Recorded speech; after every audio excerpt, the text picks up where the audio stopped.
Love from a cheek swab? That's what founders of a new app are promising. What if I told you that with this genetic cheek swab, I could tell you who you'd be attracted to and who's going to be attracted to you based on your cheek cells?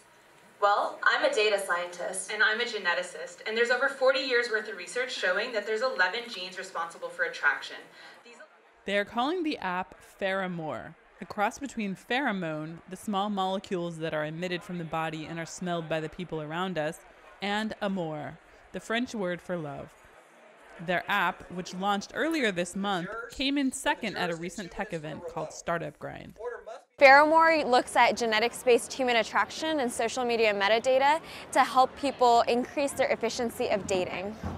Pheromore hones in on 11 genetic markers collected from that cheek swab that they say have been proven by scientists to be responsible for attraction. But one scientist at UC Berkeley isn't buying it. Our ability to predict anything from genetic data is relatively poor, and something like mate choice, who you are attracted to, we really can't predict that at all. So when people are trying to sell genetic prediction for mate choice, it's to a certain degree selling snake oil, because we can't really do it.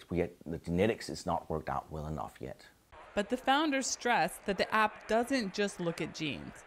It pairs the genetic information with your social media activity to get a fuller picture of your personality and interests.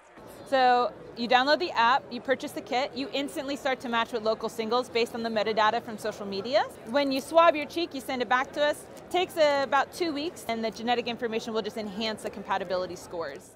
In addition to finding romance, the company says Pheromore is also saving lives. The same 11 genes that we look at for attraction are used to fight blood cancers. We have a partnership with Gift of Life, which is a national cancer registry. We ask all of our users if they'd like to consent and be part of the registry. This means if they're a match for someone with leukemia, lymphoma, or other blood disorder, they may be contacted at another time. The DNA test costs $19.99, then it's $10 a month for the service. Perhaps a small price to pay if their science can lead to love. Dina Mitchell for VOA News, Redwood City, California.